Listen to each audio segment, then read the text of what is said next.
Bienvenidas y bienvenidos a Abeja Rebelde Podcast, un espacio para cuestionar lo que nos han dicho sobre las abejas, la apicultura y todo lo que nos rodea. Tómate un tiempo para reflexionar, criticar y revolucionar. Esto es Apicultura Rebelde. Ni todo lo que vuela es libre, ni todo lo que hacemos tiene sentido.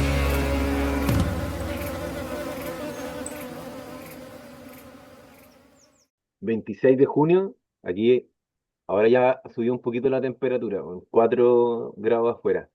Nosotros vamos a tener -6, se supone, el lunes. A ver. Aquí también se viene una ola de frío acuática. Sí, los notros se me están, pero creo, debe ser, me da que es normal porque tienen hojitas nuevas verdes y las hojas del año pasado las tienen re amarillas. Ojalá que sea algo normal del notro, son notros chiquitos, recién trasplantados. Este va a ser su segundo invierno. Estoy plantando Mm. notros para la floración temprana. Porque es loco ¿En eso, qué ¿viste? fecha te florece el notro? Septiembre, más o menos. Temprana, ¿Tan temprano?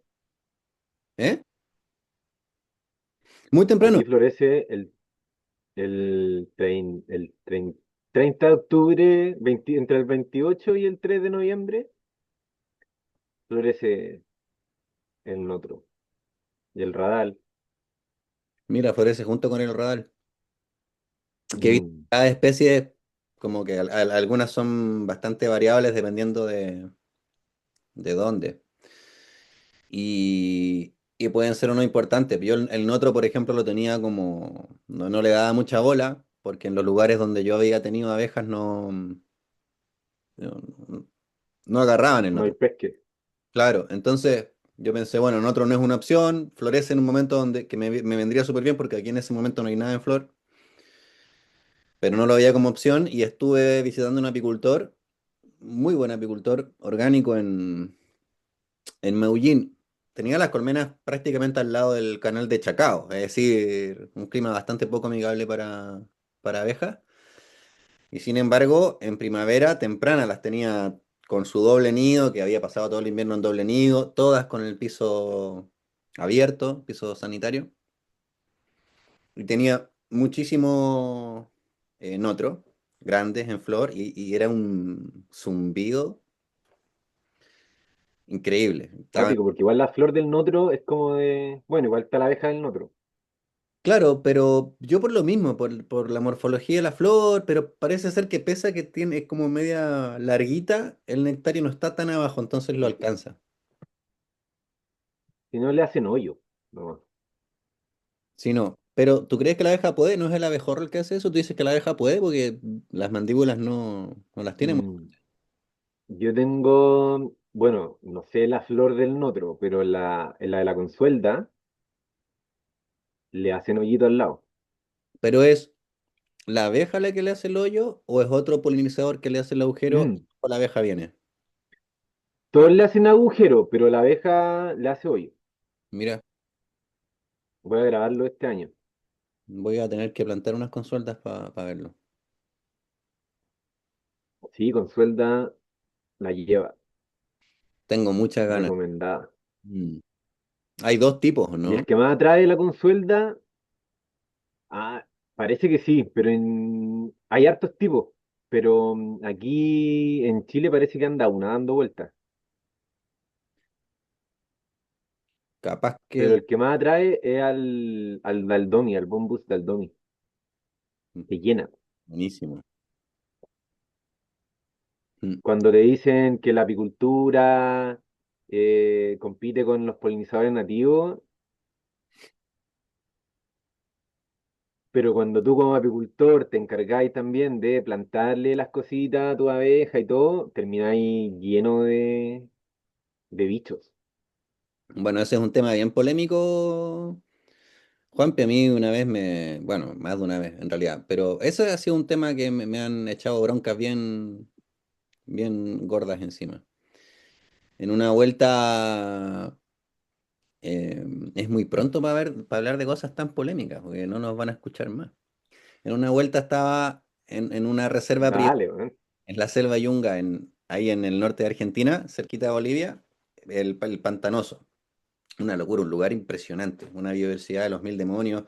Estaba el río, se juntaban dos ríos y en las orillas, en las arenas, habían huellas de todo, de tapir, de yaguareté, de puma, de ocelote, creo el otro, no sé, pero era huellas, era como que eran carreteras de animales, una locura. Luego no los veías porque lo que sí vi fue ay, ¿cómo se llaman? Ya me voy a acordar.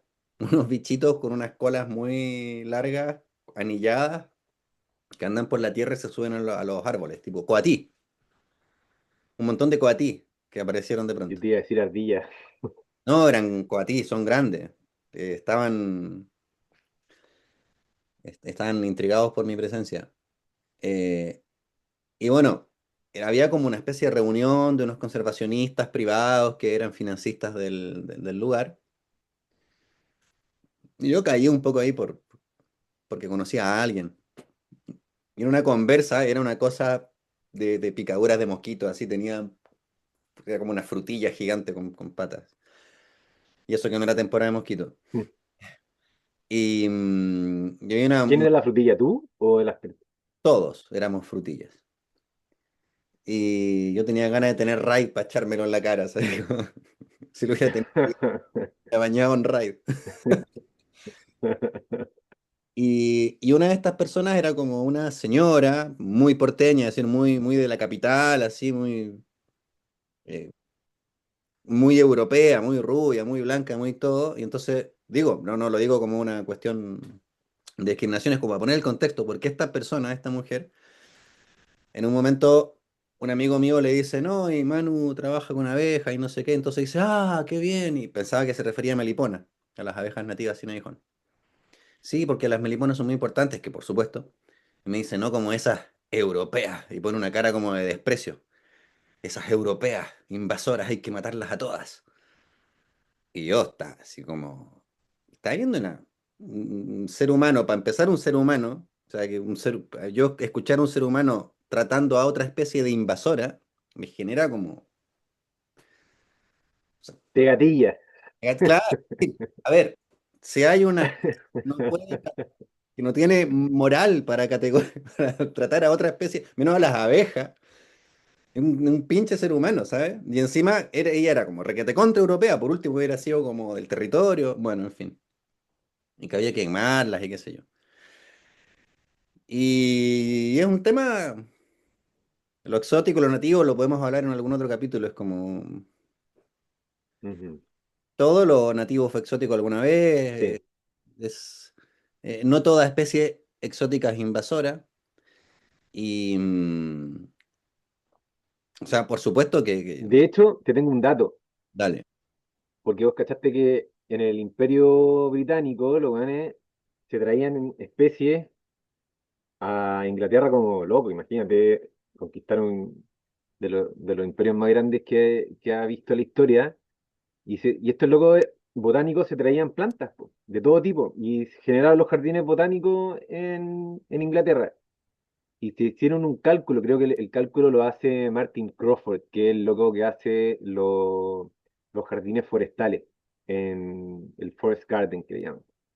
Eh, y luego se tiene un dato, el 2% de las especies que trajo Inglaterra eran invasivas.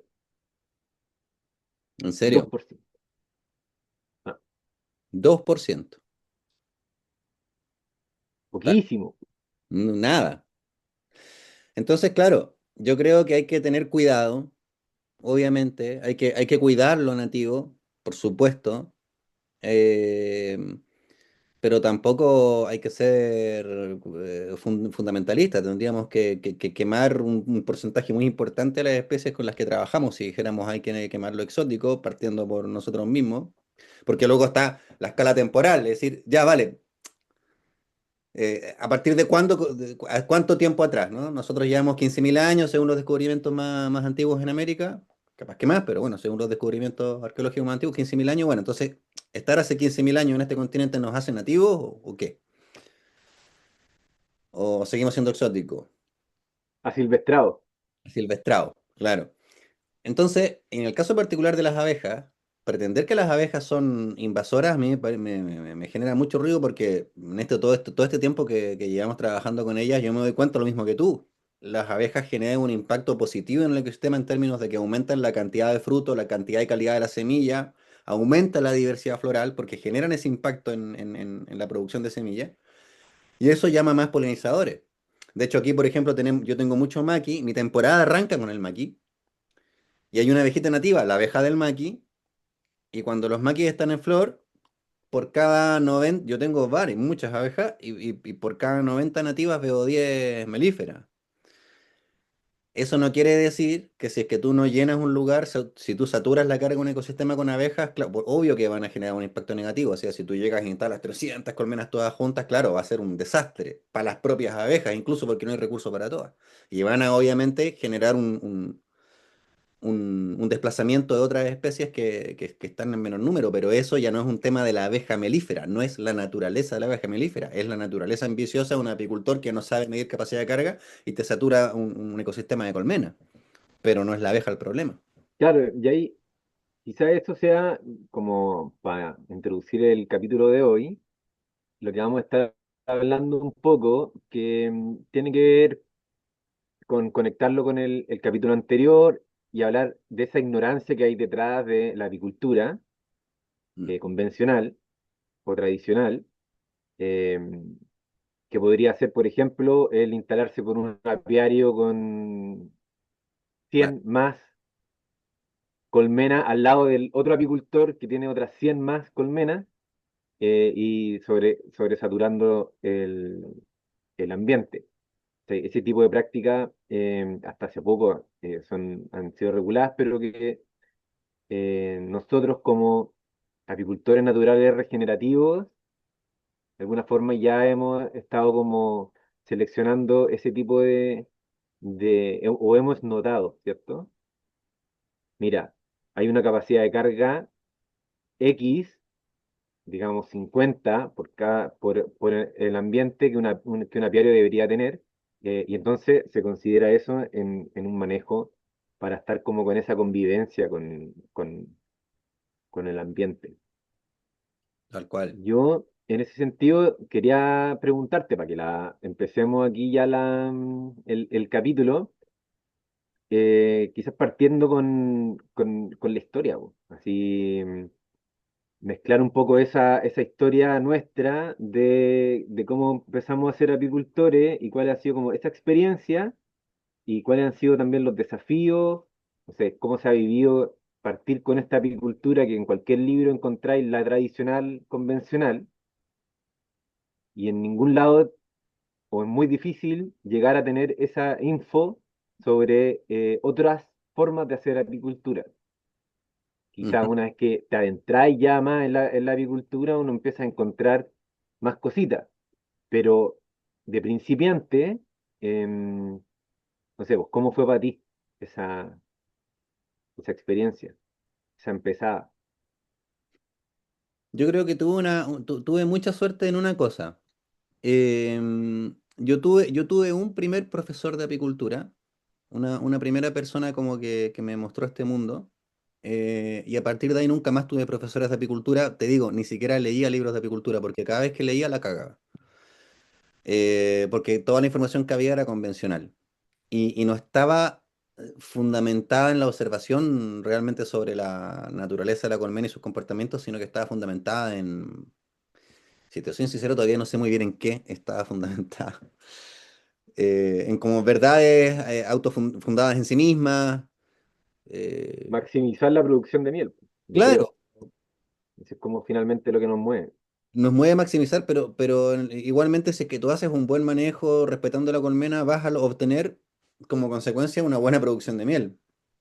Pero de alguna forma cuando con el afán de maximizar la producción de miel cosificas la colmena y tratas de usarla como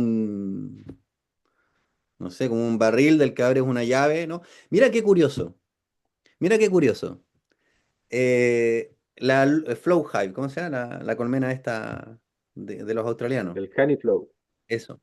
A mí me parece una aberración, porque sé como no, lo más respetuoso del mundo, para nada, es una colmena con una llave una colmena con una llave. O sea, eso es la colmena, es un, ¿cuál es la palabra?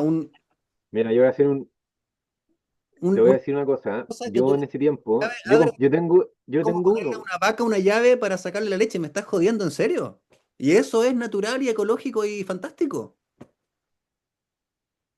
Yo cuando vi el cosito, el video, en ese tiempo no sabía nada de apicultura y dije, weón, que la raja, ¿por qué? Porque te explicaban como que el estrés de la cosecha de la miel, Claro.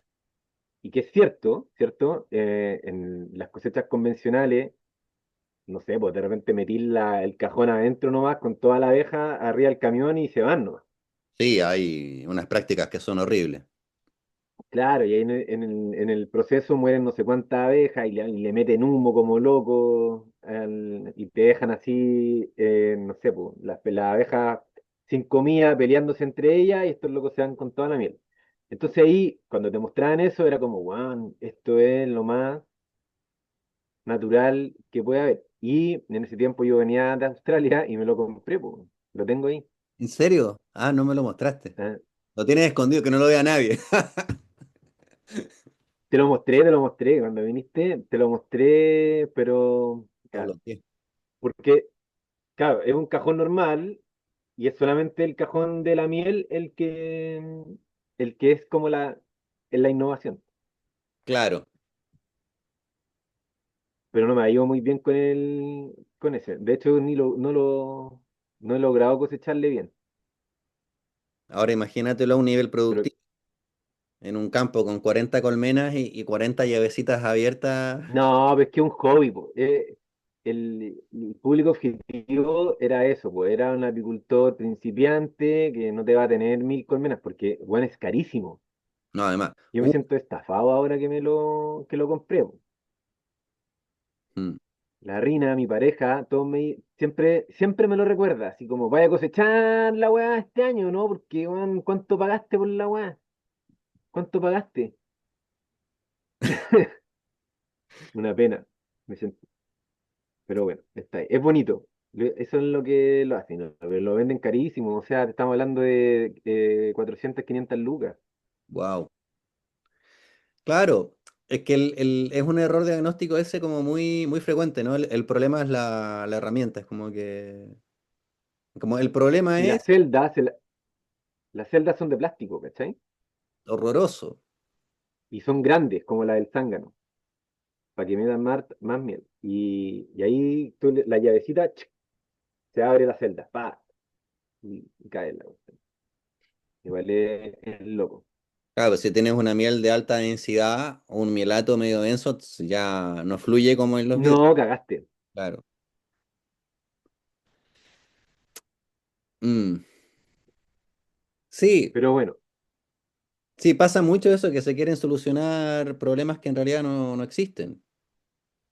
Es decir, no sé, un ejemplo, me volvió a salir, cada cierto tiempo sale el virus de las alas deformes.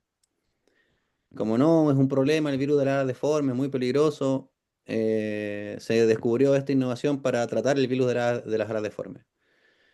Cuando en realidad el virus de las alas deformes, o sea, estrictamente tiene que ser tratado como un síntoma de varroa, no como un virus en sí mismo, porque el virus de alas deformes es transmitido por varroa y aparece en colmenas con una alta infestación de varroa. Por lo tanto, si tú controlas varroa, no hay virus. No tienes que buscar una cura para el virus de las alas deformes, tienes que mantener controlada la varroa. Entonces, es que por eso me lo encontré de nuevo, como noticia. Bueno, perdón. oye Manu, ¿a dónde estaba, po?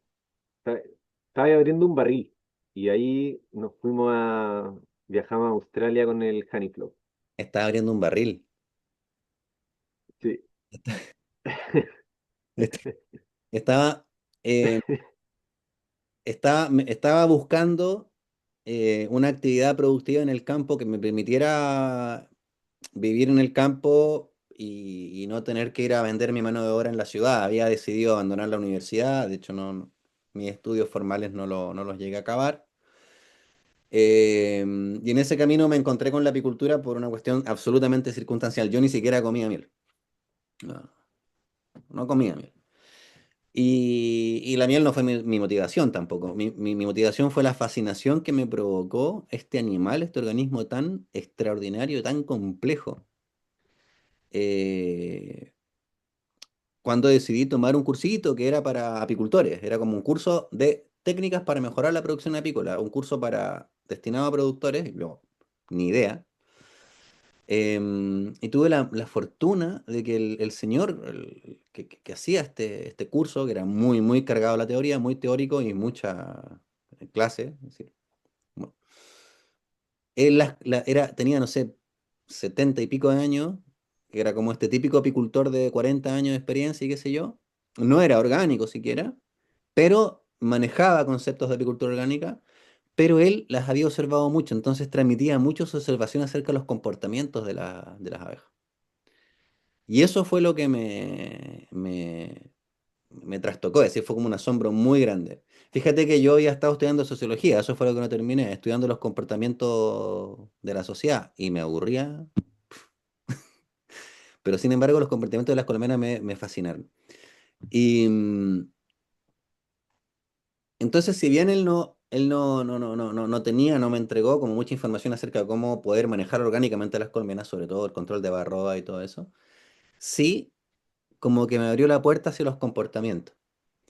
Eh, En ese tiempo yo estaba emparejado con Magdalena, la madre de Nicanor, nuestro hijo y coautora del libro. Entonces se embaló también, así como dije, "Oh, vamos a..." Como que le empecé a inmediatamente a meter en el mundo de las abejas porque estaba demasiado alucinado. Se alucinó igualmente porque pasa. Compramos 4 colmenas fuera, o sea, al final de la temporada, en un momento absolutamente inoportuno donde no hay que comprar colmenas, pero las compramos igual. Y ahí empezó el proceso. ¿En qué fecha como para que quede ahí la recomendación? En secano interior de la región del Maule, las compramos ¿De el hemisferio sur? 2 de enero, que es cuando básicamente se está haciendo la última cosecha, es decir, la compramos al final cuando las colmenas ya habían crecido, no iban a crecer más, se iban a desarrollar un poquito como para completar en parte la cámara de cría y chau, arriesgado. Bueno, ahí revisando las colmenas, media hora por colmena, pobres abejas, eh, alucinando, y ahí empezamos un proceso muy largo. eh, en el que, en el que fuimos intentando sortear las dificultades del proceso, porque es difícil. Aún yo, habiendo estudiado mucho, por ejemplo, me encontraba con que había que hacer tratamientos contra la varroa. Toda la información que yo había recibido era convencional. De hecho, ni siquiera, estamos hablando del año 2002, no sé, por ahí. Ni siquiera era como la tirita del coso del Verostop o del Amibar o nada. Era la combinación de Asuntol, un garrapaticida para perros, con azúcar impalpable y ahí a que se lo coman. O el Maverick que se usaba para matar pulgones de las plantas, también se utilizaba. En el fondo era como utilizar productos químicos, insecticidas químicos, acaricidas químicos, formulados para matar insectos en las colmenas, que son insectos.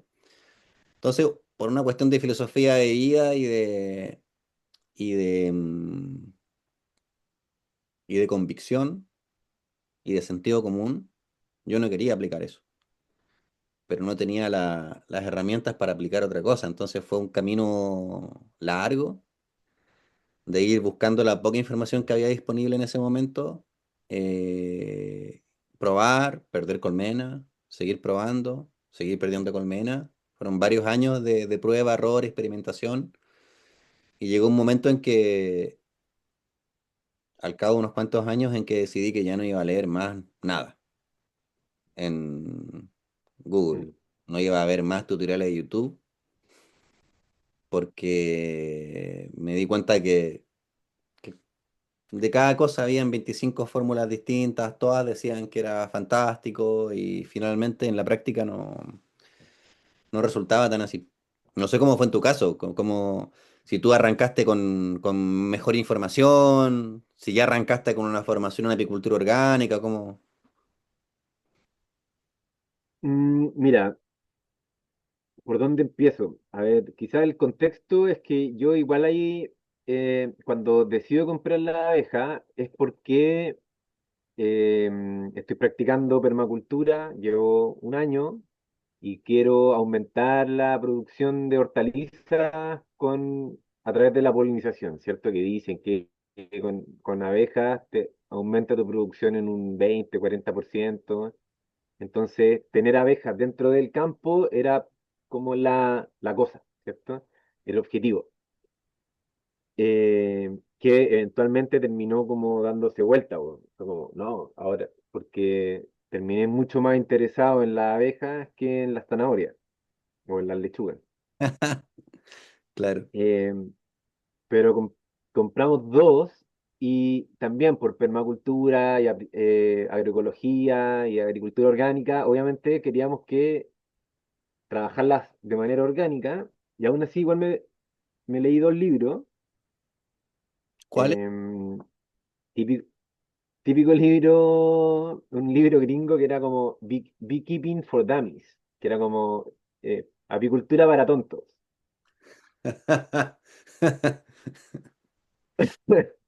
Que era claro, así uno aprende un poco como la estructura, ¿cierto? Que hay una obrera y la obrera pasa por este proceso de nodriza hasta decoradora, ¿cierto? Guardiana.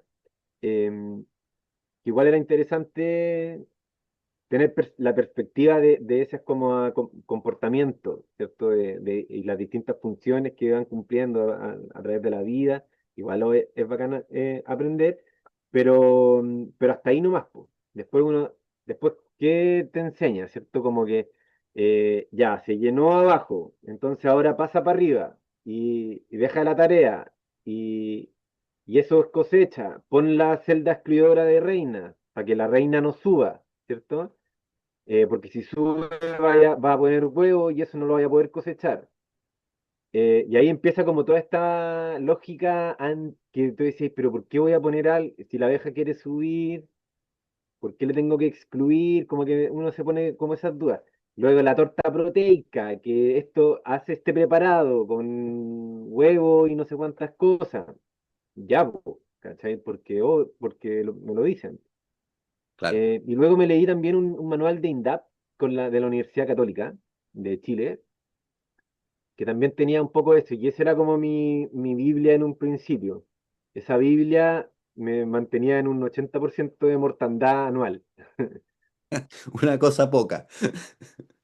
Claro, y bueno, igual trataba de hacer orgánico, entonces en ese tiempo no cachaba mucho, yo como que extraía aceite esencial de lavanda y le ponía, no sabía comerlo, así que le ponía como uno en las toallas, una toalla nueva, le ponía una gota y la metía adentro, morían.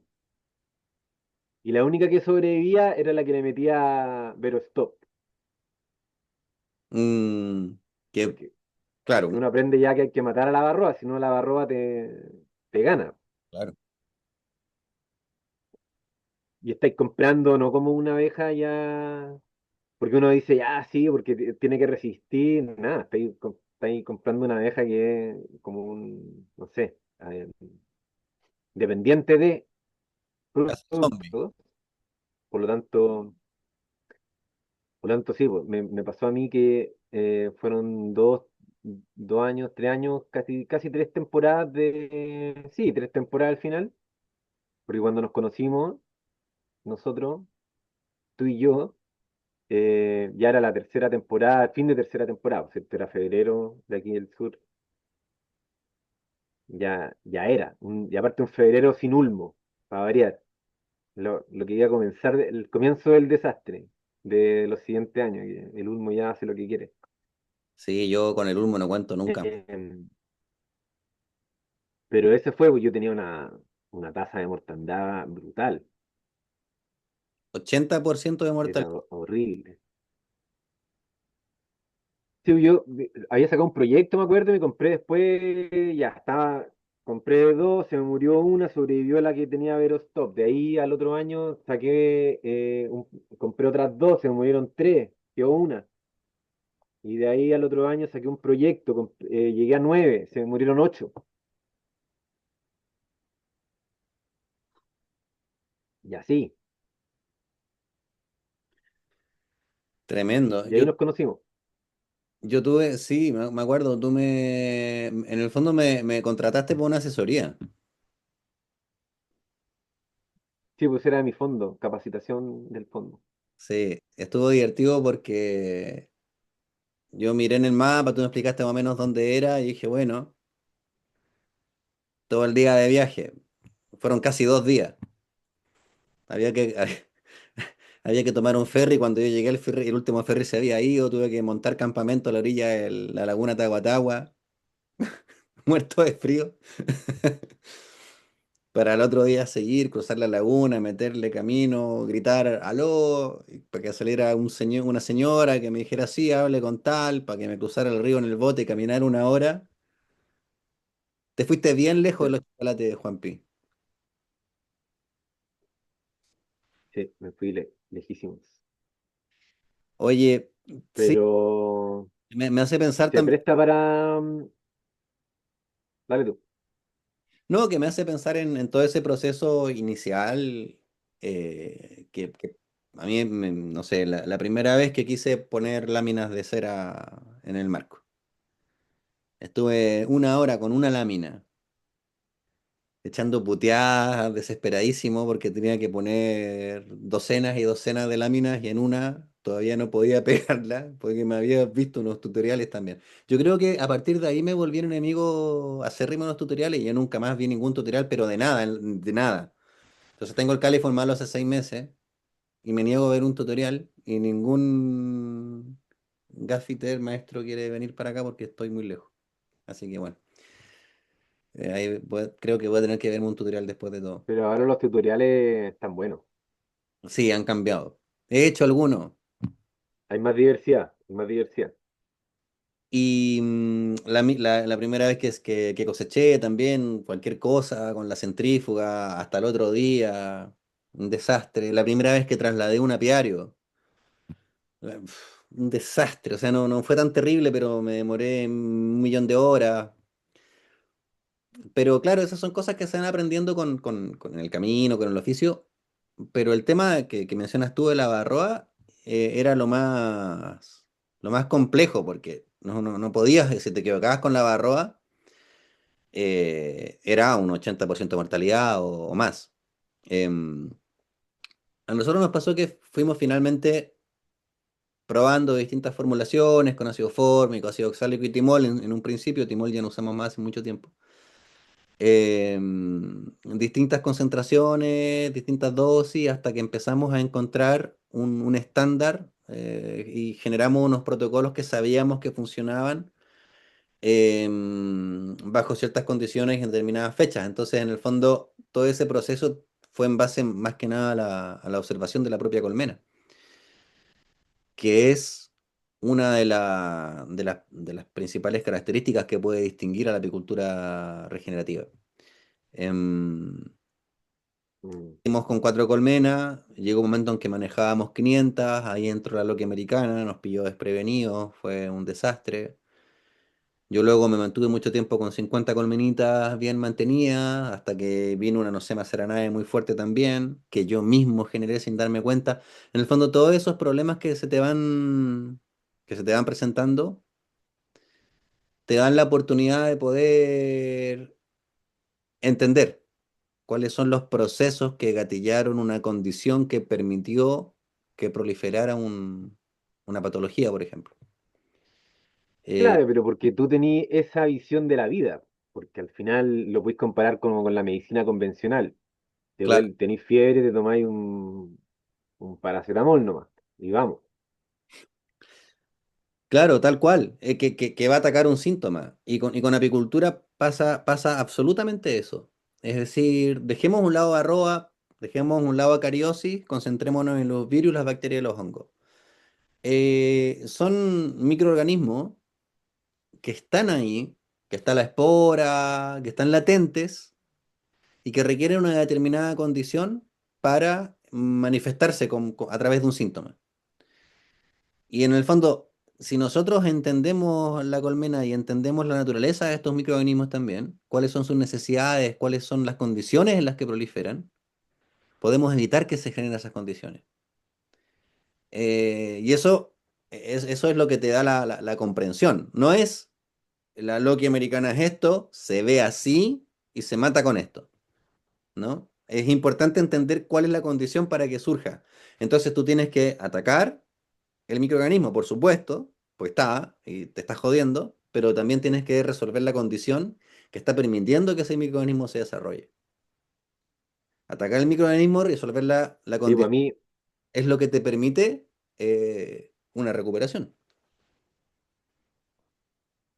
yo tuve dos como de estas como eurecas que no fueron mías, sino que fue digamos, la solución a mi mortandad, me la diste tú, porque, ya, a ver, yo estoy ubicado, ¿cierto?, en la 10ª región, sector cordillerano, tenemos 1800 milímetros anuales, ¿eh? Esa es como mi condición.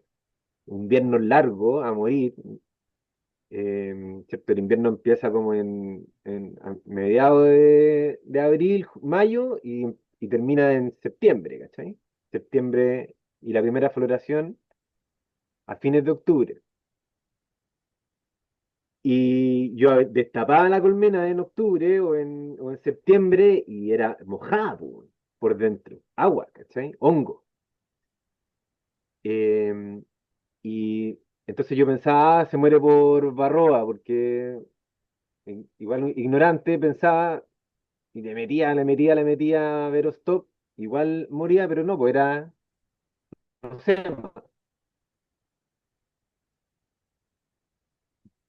gatillada por el ambiente húmedo, que finalmente fue el piso sanitario el que resolvió, o sea, o la ventilación interna, bueno, la mejora de la ventilación con el piso sanitario, lo que resolvió el problema. Entonces ya después era un poquito de barroa, tratarla como se debe tratar orgánicamente, con piso sanitario, aumentando la ventilación, adiós nosema y adiós barroa, adiós mortandad, bajó que solamente eso me bajó a mí la mortandad de 80 o 90% a 15-20.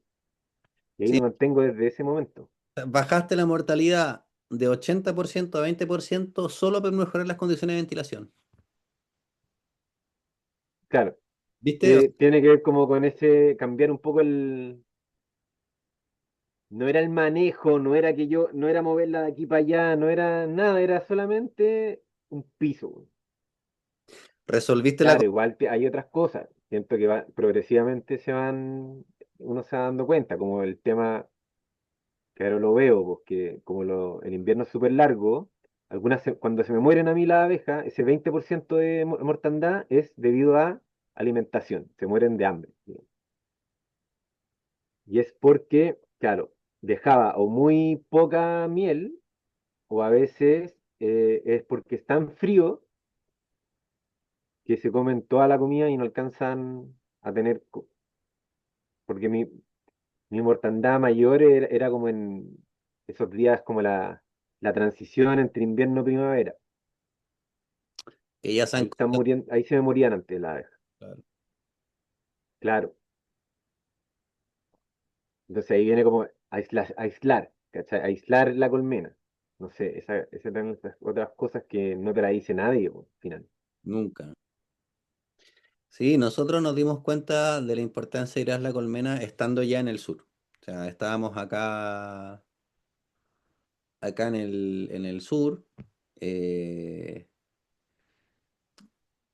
Nos instalamos con un colmenar de 50 colmenas, con Eva, que ahora vive en España, tiene sus abejas allá. Yo aprendo un montón de sus abejas, que pues son distintas, son abejas ibéricas que tienen un carácter especial en un clima especial, con otros enemigos.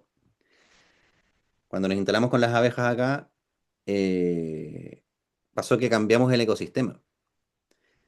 Entonces, había un trabajo con la abeja en la región del Maule de 10 años. Habíamos llegado como a toda una formulación, a unos protocolos, a unos manejos, y parecía que estaba todo resuelto. Y de hecho yo estaba convencido que la apicultura era así. Después de trabajar 10 años en un entorno, en un contexto, con una metodología que funcionaba en ese contexto, yo pensaba que esa era la metodología, que es un error que cometemos, que nos pasa mucho. Entonces, yo con mi metodología impecable, perfecta, maravillosa, no sé, nos cambiamos de región a una región que nada que ver, de 800 milímetros a 2000 milímetros, de un invierno así a un invierno asá, de condiciones completamente distintas. Eh, y resultó que no, esa metodología perfecta en un ecosistema, en otro ecosistema, no era tan perfecta, porque habían variables distintas. Entonces ahí fue cuando nos dimos cuenta también que de la importancia del contexto, que es una cuestión que tú dices, claro, es obvio, o sea, Mm. sí, pero es que en la práctica no es tan obvio porque no lo hacemos. Entonces, claro, tú te dices, ya, me leo el manual de apicultura para imbéciles, ¿cómo era el, el- del gringo? Mm. Eh, También, claro, que agricultura para tontos, o ese para idiotas. lo escribió en un contexto. Entonces, y por ahí tiene unas determinadas variables que en otro contexto no están, y la colmena en particular, la colmena, este superorganismo compuesto por miles de abejas melíferas, es un espejo del contexto ecosistémico, espeja el comportamiento de las plantas de angiospermas. El comportamiento de las plantas de angiospermas, que a su vez depende de la nutrición del suelo, de la cantidad de horas de luz, del sol, de la lluvia, un montón de aspectos, ese comportamiento de las plantas de angiospermas refleja inmediatamente y repercute inmediatamente el comportamiento de las abejas melíferas. Entonces, cuando tú tienes un cambio en el entorno, ese cambio inmediatamente refleja en la colmena. Por eso, la producción apícola, dentro de todas las producciones del mundo agrícola, digamos, de la agricultura, la ganadería, esto y lo otro, es es la que más se ve afectada en el fondo por automatismo, eh, Mm. por el cambio climático o por un incendio, por lo que sea. Es instantáneo el reflejo en la colmena, una alteración en el equilibrio del ecosistema se genera una alteración en el equilibrio de la colmena, porque la colmena en el fondo ha coevolucionado durante 120 millones de años con las plantas de angiosperma, formando una relación de simbiosis perfecta.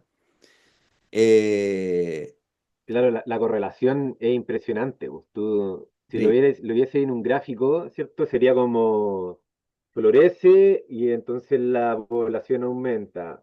Cambia la floración, cambia la población. Vuelve a florecer, pum, vuelve a cambiar la población. Y así están así. Es increíble es los bello, pulsos como tan correlacionados que tienen. es muy Y hermoso, por lo tanto, si tenía una población alta y de repente te viene un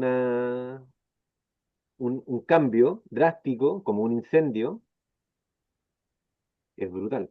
claro. Y entender también la naturaleza de los contextos. En una vuelta, me acuerdo, un señor reclamaba mucho que era importantísimo Osorno, zona sur, invierno terrible. Bueno, sur para mí, no para ti, pero invierno fuerte, Osorno, que había que plantar especies melíferas que florecieran en pleno invierno. Digo, a ver, estás en Osorno. Las plantas de angiosperma no florecen en pleno invierno en Osorno. Y aunque florecieron, la abeja no está muerta de frío, está lloviendo, hay 6 grados bajo cero. Entonces, como hay que entender cada contexto en su realidad. En Santiago del Estero, ahora en el norte de Argentina, estuve hace una semana y estaba entrando néctar a raudales. Las colmenas estaban en su receso, estaban en su momento más chiquito, pero tenían todos los marcos de la cámara de cría bloqueados con néctar que entraba, porque claro, habían 20 grados, 20 y pico de grados, entonces las abejas podían funcionar y estaba la flor del eucalipto, Mm. estaba la vicia y estaba el rábano silvestre. Y ya con eso tenían un flujo constante de néctar. Entonces, ahí nos dimos cuenta que en el fondo la apicultura tiene que trabajar con principios y con pautas, no con fórmulas. Ujú. Entender la dinámica de la Claro. Mm. relación del organismo con el contexto, para entonces poder trabajar de acuerdo a esa dinámica. Y eso es apicultura, agricultura, ganadería regenerativa. Entender la naturaleza para trabajar de acuerdo a su propio ciclo, su propio ritmo. Y ese es el concepto que muchas veces no queda tan claro. Cuando se habla de regeneración, que se habla es una palabra que se utiliza ahora, está muy de moda, entonces se utiliza para cualquier cosa. Sí, pues el marketing se lo come todo, weón. Hay que tener cuidado ahí. Pero Mm, por lo que tú decís, yo me acuerdo, quizás como para resaltar en lo que decía, y yo igual tuve otro profe también dentro de las capacitaciones, una la que tuve contigo y otra la tuve en el set con Fernando Fuente, ese profe. mm, Eh, y él me dio una perspectiva, o nos dio una perspectiva que obviamente la apicultura natural también la tiene, o la apicultura regenerativa, pero que no la tiene lo convencional, que en lo convencional uno lo que aprende es a los manejos, ¿cierto? La abeja. Tú como apicultor ves, eres apicultor dentro de la colmena, claro, ¿me entendí? Y, y el profe llegó y dijo, no, po, nosotros como apicultores, donde empezamos a trabajar es afuera de la colmena, porque la abeja está afuera trabajando. ¿Cachai? Entonces, ¿dónde está buscando agua? ¿Cierto? Si es que está muy lejos la fuente de agua, tráele una fuente de agua cercana al apiario. ¿Dónde está, no sé, po, las flores? Entonces, ¿cuál es cómo tú como agricultor también comienzas a plantarle flores a las abejas alrededor? Y entonces, ¿y qué tipo de flores? Porque cada flor tiene también una medicina o un algo, ¿cachai? Una propiedad, un mineral, una vitamina que las ayuda, ¿cachai? No, o sea, quizás no sabemos aún, pero de alguna manera la abeja igual uno las ve de repente arriba de un hongo, sacando algo, en el acerrín, sacando algo, etcétera, ¿cierto? En donde yo hago pipí siempre están ahí metidas. ¿No te escuché? en la orina de los animales también. No sé. Mm. Claro, entonces, claro, ahí empezó como un cambio de paradigma fue, de que, claro, tú como apicultor no estás ahí, tu trabajo no es ir a molestarla y, bueno, no sé, pues cuando uno es novato, cuando soltáis, se te cae el marco y explosión de abejas todas enojadas. Claro, lo principal está afuera y luego ya adentro, ahí tratar de, como, no sé, yo siento, para mí, no, tratar de no molestarla lo más que puedo. O sea, tratar de manejarla lo menos posible por dentro y lo más que pueda por fuera. Esa es como una de las cosas que también fue como cambio radical en el entendimiento de la apicultura, porque yo siento que en esa ignorancia con la que todos partimos, todos creemos que uno se hace amigo de la abeja y le voy a mover aquí y la voy a mover allá, porque aquí va a estar así más calentita, no sé, uno tiene como esa lógica de hacerla humana. Claro.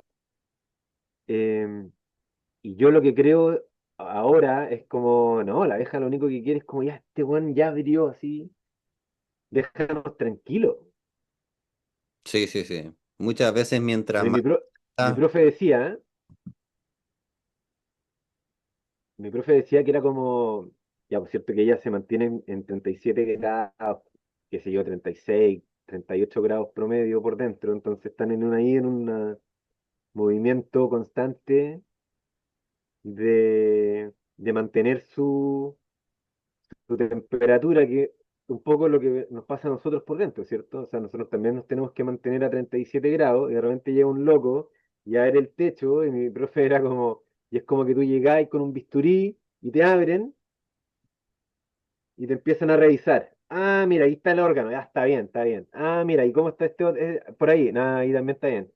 Y luego como que te saturan y a regenerar. Él era como, daba esa analogía del daño que le hace a uno no sé, pues ya con solo abrir el techo se regula por completo la temperatura interna y por lo tanto una vez que tú le cerrás, ellas tienen que volver a regular la temperatura y con esa regulación de temperatura se gasta alimentación, se gasta energía, no sé, etcétera. Todas mm, esas cosas fueron como calando profundo en mis manejos igual. sí, sí, sí. A eso yo le digo, ser apicultor de la piquera para adentro, eh, cuando en realidad también hay que trabajar de la piquera para afuera. Yo trabajé de la piquera para adentro esos 10 años. Al principio funcionó, éramos apicultores de la piquera para adentro y de repente las cosas empezaron a fallar cada vez más hasta que finalmente tuvimos unos problemas medio graves y era porque no estaba considerando el entorno, el contexto, en términos del deterioro de la sequía que progresaba, ciertas plantas que ya no estaban produciendo suficiente néctar. La desnutrición del suelo repercute en la desnutrición de la planta y por lo tanto en la desnutrición del animal que se come la planta, entre ellos la abeja que se alimenta del polen fermentado. Entonces, en el fondo, claro, es importantísimo trabajar no solo en la colmena, lo que dices tú, sino que también en su entorno. Lo que siempre repetimos, que no se puede tener una colmena sana en un contexto enfermo. Eso es fundamental. Y ahí podríamos volver al tema de los nativos y los polinizadores nativos y eso, porque con ese impacto que uno empieza o comienza a hacer como apicultor, cuando ya te empezás a preocupar del pasto, ¿cachai? Como, ¿cuántos tipos de pasto hay en mi predio? Quiero más. Eso fue como lo primero que también empecé, cuando me puse la atención en el pasto, ya, pucha, tengo trébol rosado, tengo trébol blanco, tengo vallica, tengo pasto olivo, tengo pasto miel, pero quiero tener este otro y quiero tener este otro, y llantén, y diente de león, y siete venas, y vamos con y empezáis como al tiro ya a tratar de diversificar tu espacio lo más posible. Ah, y la borraja azul, y dónde está la ortiga, y dónde está esta otra, y esa preocupación eventualmente te lleva, una vez que la empezáis a implementar, o bueno, que nosotros la empezamos a implementar, era como yo nunca había visto este bicho antes. ¿Qué hace este bicho acá? Primera vez que está. Antes era, no sé, po, saltamonte y avispa, y ahora realmente tengo bombus daldomi, los bombus terrestres que son los europeos típicos, pero hay grandes, chicos, medianos, eh, y polinizadores mini, ya es como, hay tanta diversidad que uno podría, no sé, quizá hablar como de indicadores de cómo esta explosión de nuevas especies o mayor diversidad de polinizadores nativos llega en consecuencia de yo ser apicultor, porque empiezo a preocuparme más de Claro, la diversidad floral de mi sitio. claro. A ocuparte, más bien. Claro, y eso entonces termina siendo positivo. Sí, tal cual, Y lo ahí, siento también. Sí. Y yo creo que, como repasando un poquito, a propósito de esa pregunta, como de la historia del proceso de cada uno, en, en como mi primera etapa, los primeros años, yo creo que el mayor problema que enfrenté fue dos problemas. El primero fue la falta de información basada en el conocimiento del organismo, colmena y el contexto, como para poder trabajar sin químicos contaminantes.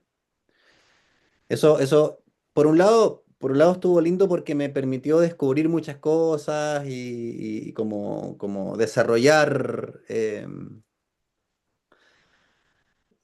manejos que luego compartimos abiertamente como para poder trabajar sin estos venenos, ¿no? Pero creo que la falta de información fue una cuestión muy relevante, porque la poca información que había era toda convencional. El claro, jarabe, lo único que te dicen es que puta, está la reina, la obrera, el macho, y ahí vamos. y, Eso es, y la ya está. monarquía. La monarquía y cómo funciona. Y encima Se acabó. te lo aterrizan desde una visión súper antropocéntrica, es decir, te lo bajan todos Claro, claro, claro. los sociales.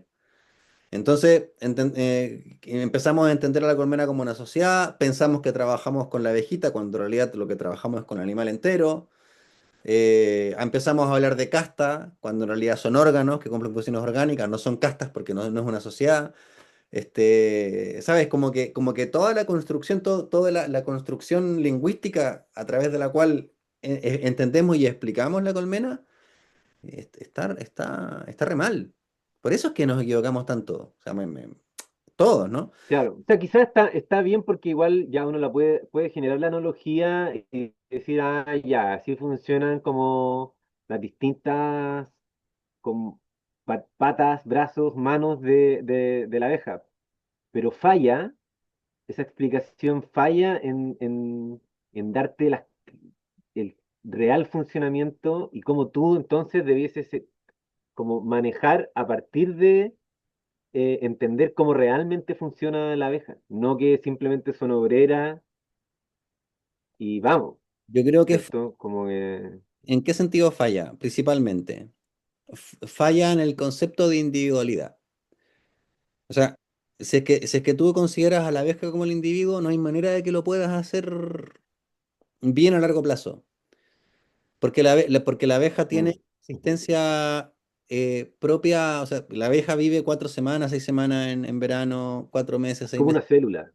Claro, entonces, cualquier acción, si es que tú entiendes que la abeja es el individuo con el que estás trabajando, cualquier acción que tú practiques en la colmena la vas a evaluar con ese plazo. 4 semanas, 2 días, 3 días, 5 meses ya en el... Si, si- si eres muy exagerado. Porque tú estás entendiendo que el Pero te individuo... ayuda, ponte tú, a tratar la barroa, ¿cachai? Igual, Para Barroa te puede servir eso. como porque si, Sirve para las enfermedades del sistema digestivo, para ninguna. Esa mirada cortoplacista te sirve para Barroa, mm, pero no te sirve para nosema, no te sirve para loque, no te sirve para cría y esificada, no te sirve para ninguna enfermedad del sistema digestivo porque son de ya, incubación lenta, son procesos lentos, y son transgeneracionales si entiendes la abeja individual como individuo. Entonces, si es que tú entiendes la colmena como el individuo, tu observación de las consecuencias de mm, las acciones que tú realizas las vas a poder observar a 2 o 3 años plazo. Entonces te cambia completamente la perspectiva. Entonces, yo creo que es súper importante desde ese punto de vista, desde la apreciación temporal de las tú consecuencias eres de los que, del manejo que tú haces. tú eres de los que las abejas te conocen o no te conocen. ¿El cachado de la Y, gente? No, es que ahora me conocen. o sea, yo espero que no me ¿Eres conozcan, de eso o...? yo espero que no me conozcan, porque si me conocen no les caigo también, porque a veces se levantan y me quieren requete contra cagar a picotazo. No sé. Mira, llevo 20 y pico años trabajando con las colmenas y no sabría responderte esa pregunta. Yo creo que les chupa un huevo. Les da lo mismo. No lo sé. Sí. Yo creo que queda para el próximo capítulo de los mitos que queríamos conversar, los grandes mitos, porque igual hay cachado esa cuestión de que igual como los seres humanos, por ejemplo, a los como 7, 8 años se renueva por completo bacterias, células, todo, entonces se teorizaba como en una forma romántica de decir que si tú no veías una persona después de 8 años, en verdad estáis viendo algo completamente nuevo, ¿cierto? Porque se renovó completo, se reemplazó. Mm, Yo lo veo así igual con la abeja, eso sí, ¿cachai? Porque de repente, sobre todo en verano, pasan 3 semanas y la única que queda ahí es la reina. claro, totalmente. No, es muy interesante. Pienso, estoy pensando ahora en muchas cosas a la vez, pero quería volver al segundo problema que te había dicho, ¿viste? A veces consigo seguir el hilo. Retomar. No, que un problema era esta falta de información que sigue estando, sigue existiendo, porque hay un problema de falta de información y hay un problema como de información bastante cuestionable, la verdad. O sea, yo ahora que entiendo o creo entender un poco más, hay cierta información circulando que me irrita realmente. porque, Claro, que la información que hay está mal. ¿Me claro, estáis diciendo? encima. Mm. Em, y la otra era como la falta de apañe, de acompañamiento de otros productores, que aún encima era muy difícil porque yo era el único bicho raro que no quería meterle a mi tras, ponte tú, ¿no? ¿No? Em, y ese era otro problema también. Que un problema que afortunadamente hoy en día está como un poquito más resuelto. No sé, después de que nos conocimos un par de años después o un año después, se articuló la red de apicultura regenerativa en Chile. Eh, Esa red también existe en Argentina. Ojalá se articule en otros países y cambia mucho cuando tienes la posibilidad de conversar, dialogar, experimentar, compartir experiencias y resolver problemas con otras apicultoras y apicultores que están más o menos en la misma sintonía, ¿no? O sea, a mí me ha servido un montón y he aprendido un montón también de las experiencias de otras personas que trabajan en distintos contextos. No sé si a ti eso te generó capaz algún beneficio desde ese punto de vista. Sí, bueno, todas las organizaciones son como red de apoyo, ¿cierto? Em, a veces son cosas técnicas y a veces también confirmaciones que uno, porque como tú decías, pues, Claro. igual uno está solo. Sí, Entonces, esa articulación y encontrar gente que está ahí haciendo las mismas cosas, pasando por los mismos problemas o también en momentos donde podemos celebrar juntos y juntas ciertas no sé, cosas buenas que están pasando, como buenas cosechas o menos mortandad, etcétera, eh, ayuda uno como en la motivación y yo diría, y luego te ayuda, claro, porque te fortalece como apicultor porque tenéis las distintas experiencias en distintos climas y podéis entonces uno ahí empezar también a inferir, ¿cierto? Ciertas cosas. Ah, mira, este les pasó esto y no, yo creo que pasó esto por esto. Es entretenido eh, juntarse, sobre todo si somos de distintas partes, sobre todo en Chile, que son 6, 7 países distintos, climas distintos, y poder como explorar más allá de tu, porque al final yo no me muevo de acá, ¿cierto? No saco la abeja a ningún lado, entonces esta es como mi realidad, ¿cierto? Mi experiencia. Entonces, al conocer las distintas experiencias de otras personas, te alimenta muchísimo. un montón. Claro, yo aplico los pisos técnicos acá y tengo este resultado, pero claro, es mi resultado aquí. ¿Qué pasa con los pisos técnicos contigo en Patagonia Norte? ¿Qué pasa con los pisos técnicos con Vali Martín en provincia de Buenos Aires? ¿Qué pasa con la Rocío en el Valle del Elqui? Y ahí es que se genera también un, un armado de conocimiento más contundente y más rápido. ¿Y Oye, por qué lo hemos conversado? Po? Yo soy usuario Prodesal, INDAP, ¿cierto? Que es como el Ministerio de Agricultura acá de Chile, como lo que está enfocado en producción, y hay mucha ignorancia de lo que veníamos hablando con respecto a la apicultura, porque, o sea, de frentón no se sabe, o sea, no es que haya una carrera de apicultura tampoco, es mucho menor la información que existe comparado con, no sé, po, ganado, ¿cierto? Avícola, gallinas, qué sé yo, es mucho menor y por lo tanto no es culpa obviamente del encargado, pero se confía el traspaso tecnológico, el traspaso de información a personas que quizá a veces no te están invitando, enseñando una práctica mala, ¿cachai? Y eso pasa, y pasa bastante aquí. sí, pasa mucho. Yo me lo he encontrado en todos lados, la verdad, y, y me imagino que debe pasar fundamentalmente en el área de la apicultura, porque no hay formación apícola, por lo menos en Chile, contundente, como en las Y carreras. la formación que hay es esta información apicultura para idiotas, po. Y la poca que hay, y la poca que hay es convencional. O sea, no, es como, mira, Sí. este es el paquete tecnológico, ¡pum! Y ya está. Entonces, no hay un conocimiento más tanto del oficio. Y ese es un problema grave, yo creo, actualmente. Es como, es que no sería tan grave si es que no existiera como una cierta dependencia, tal vez, en determinadas áreas, como en determinados estratos de la producción, hacia esta bajada de información desde los organismos de asistencia técnica.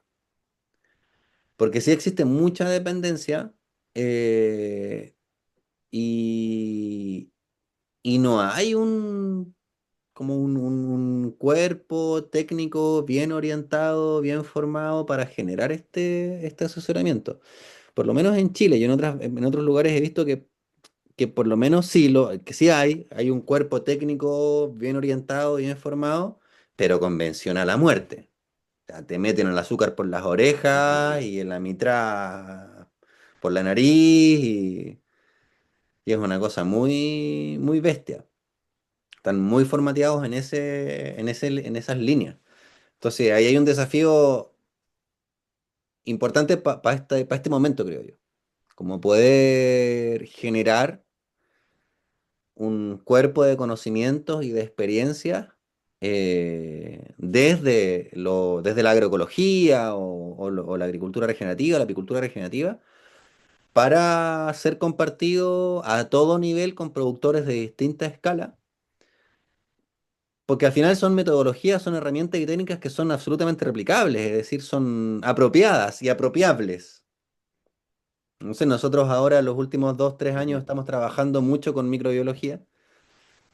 Ahora hace poquito estuvimos en una actualización de eso. Y claro, se trata de hacer cultivos de bacterias finalmente y de hongos, multiplicación de microorganismos benéficos. eh, y el laboratorio es el patio de tu casa, es decir, no hace falta tener un laboratorio de última generación y esterilizar todo porque no vaya a ser cosa de que aparezca el clostridio. No, son todas herramientas y yo creo que por eso es tan importante también que nunca dejemos de lado el concepto de soberanía alimentaria, que no dejemos que nos cambien la soberanía por seguridad alimentaria, porque la soberanía alimentaria tiene que ver con que las comunidades productoras, las familias campesinas, eh, puedan ser, son absolutamente capaces y puedan seguir siendo capaces de producir los alimentos y los insumos que necesitan para producir esos alimentos también. O sea, no entregar esa soberanía porque se está generando una dependencia muy peligrosa, me parece. Oye, Manu, llevamos harto rato, Sí, se nos pasa la mano. ¿no? Y está bien, pero vamos, este, mm, ¿Sabes? podríamos ir cerrando. Sí, yo creo que podríamos en la próxima conversa meternos como en cuáles son los desafíos que nosotros observamos, o sea, cuáles son las problemáticas actuales que más están afectando a la apicultura, un poco de la mano con esto, incluso podríamos ya meterle un poquito a las propuestas que desde la apicultura regenerativa surgen frente a estos problemas, frente a estos desafíos. Estaría como lindo como, como explicar un poco, teorizar acerca de cuáles son los problemas que enfrentamos y también contar por ahí a las colegas y los colegas que nos están escuchando, que nos están teniendo esta paciencia gigante, qué cosas, qué técnicas, qué herramientas desarrollamos y aplicamos para poder abordar estos desafíos. No sé cómo lo ves tú. Sí, po, sí, po. O sea, hasta ahora uno puede decir que quizá ha sido algo oscura la conversa, pero son cosas que es como un diagnóstico que tiene que ponerse en palestra para luego comenzar con la rebeldía, ¿cierto? O también las formas de hacer apicultura que concuerdan más con nuestra visión de vida, para aquel o aquella que persona que está con esta, no sé, y para mí era incoherencia, ¿cierto? Cuando hablábamos de nuestra historia, era la incoherencia máxima ver que la información que tenía no se correspondía con mi visión de como holística o integral de las cosas, como en qué momento yo combino como que la máxima combinación que tenía la abeja en el papel que estaba leyendo era con la polinización, ¿cierto? Mm. Porque se ocupan las abejas para polinizar, po. Entonces hasta ahí llegamos. Pero ¿cuál es realmente la relación que tiene con el espacio y cómo yo puedo, no sé, po, observar eso o aprender a verlo? Como eh, no estaba, porque esa incoherencia, la apicultura natural regenerativa eh, me, me la clarificó, me la entregó, me entregó esa coherencia, como que ahora siento que en mi visión integral de las cosas eh, hay, hay manejos, hay principios, hay, ¿cierto?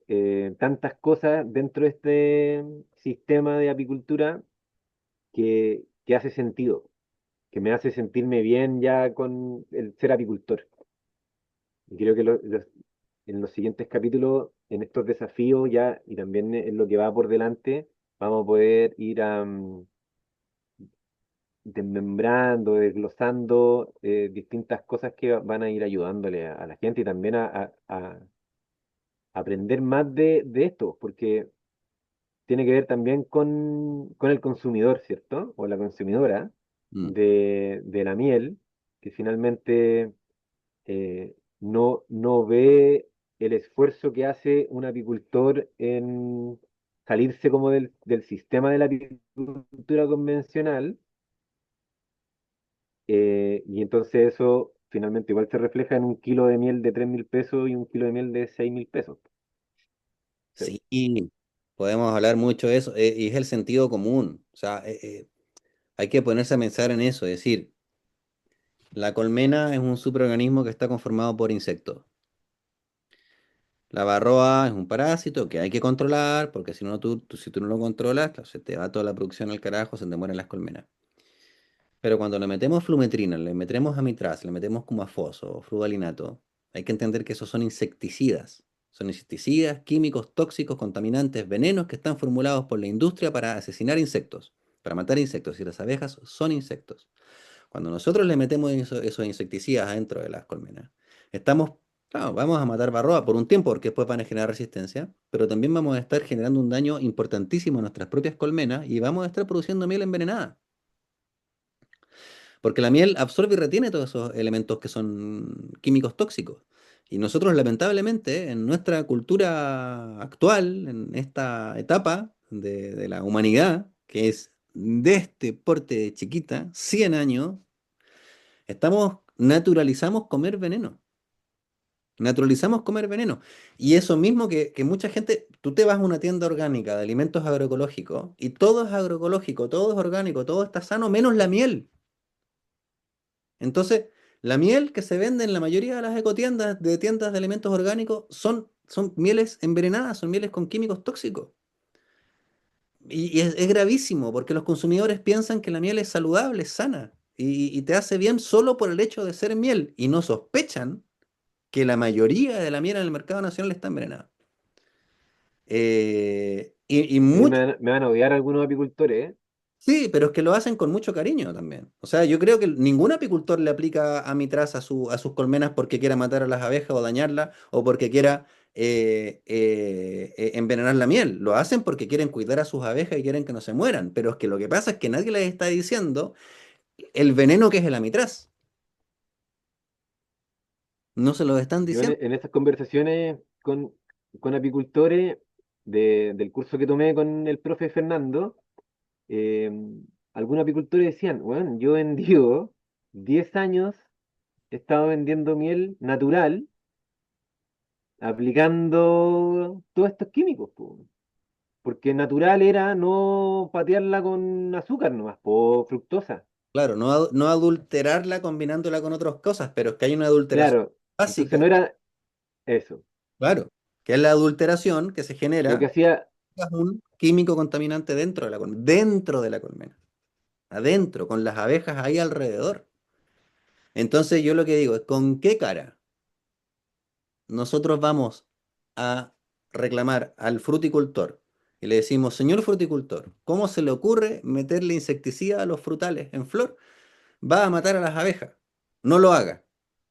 Y después me voy a mi casa y yo le meto el insecticida piretroid, el mismo insecticida que le está metiendo el fruticultor al árbol y que yo le digo que no lo aplique, yo voy y se lo aplico a la colmena adentro de la colmena. Esa incoherencia que hablas tú, esa falta de sentido común, es fruto de la falta de información. Y la industria que vende esos insumos, el agronegocio, esa industria que financia las universidades, no va a hacer nada por cambiar las cosas, pues, está muy a gusto. Entonces ahí es donde entramos los productores y las productoras, que tenemos que intentar recuperar esa coherencia, desarrollar un sentido común y generar la información desde abajo para poder empezar a hacer las cosas de otra manera. La introducción de este podcast lo dice, no todo lo que vuela es libre, ni todo lo que hacemos tiene sentido. Yo te diría que muy poco de lo que hacemos tiene sentido. Pero está en nuestras manos el que tenga sentido. Yo creo que se puede. No soy muy optimista, pero creo que podemos. Hay que intentarlo por lo menos. dejémoslo ahí, po. Me encantó con ese final. Buenísimo. Nos vemos en el próximo capítulo. Hasta la próxima.